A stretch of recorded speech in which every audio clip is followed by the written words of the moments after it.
સુરતના Hazira police station વિસ્તારના જૂના ગામ ડેરી ફળિયામાં તાજેતરમાં એક સનસનાટીભરી હત્યાની ઘટના પ્રકાશમાં આવી છે।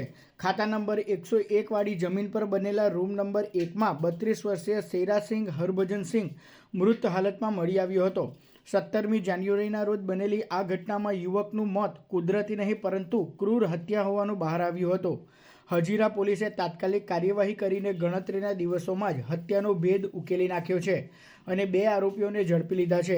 પોલીસ તપાસમાં બહાર આવ્યું છે કે મૃતક શેરાસિંહ અને બંને આરોપીઓ સરબજીતસિંહ કુલવંતસિંહ તથા અમરીકસિંહ સુબેકસિંહ એક જ રૂમમાં ભાડેથી રહેતા હતા।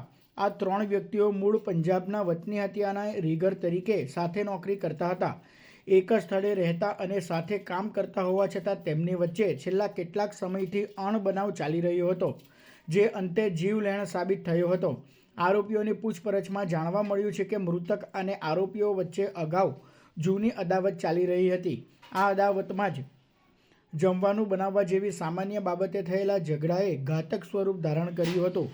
ભોજન રાંધવા બાબતે થયેલી બોલાચાલી બાદ ઉશ્કેરાયેલા બંને મિત્રોએ શેરસિંહ પર જીવલેણ હુમલો કર્યો હતો।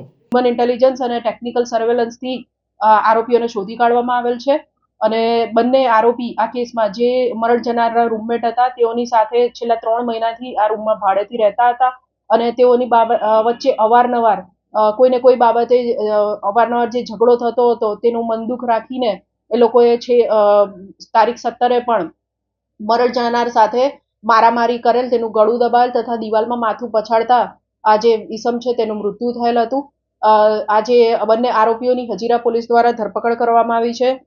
સરબજીતસિંહ કુલવંતસિંહ ઉંમર 33 વર્ષ તથા અમરીક સિંહ સુબેકસિંહ ઉંમર 30 વર્ષ બંને મરણ જનારની સાથે આજ રૂમમાં ભાડે રહેતા હતા તથા ત્રણેય આરોપીઓ મરણ જનાર તથા બંને આરોપીઓ કોન્ટ્રાક્ટ ઉપર હજીરા પોલીસ સ્ટેશન વિસ્તારમાં આવેલી કંપનીમાં કામ કરતા હતા। આ આરોપીઓની હાલ ધરપકડ કરી ગુનાને લગત વધુ પૂછપરછ હજીરા પોલીસ સ્ટેશન દ્વારામાં કરવામાં આવી રહી છે। જ્યારે અમરોલી વિસ્તારમાં ન જેવી બાબતે વધુ એક હત્યાનો બનાવ બન્યો હતો, જેમાં અંજની ઇન્ડસ્ટ્રીઝમાં મેસ ચલાવતા સંચાલકના પુત્રની હત્યાની ઘટના બની હતી। યુવક સાથે થયેલી સામાન્ય બોલાચાલી હત્યાનું કારણ બની હતી, જેમાં રાજેશ પ્રધાને યુવકને બોથડ પદાર્થ મારીને ગંભીર ઈજા પહોંચાડતા યુવકનું કરુણ મોત નીપજ્યું હતું। બનાવ સંદર્ભે અમરોલી પોલીસે આરોપી રાજેશ પ્રધાનની ધરપકડ કરી કાયદેસરની કાર્યવાહી હાથ ધરી છે।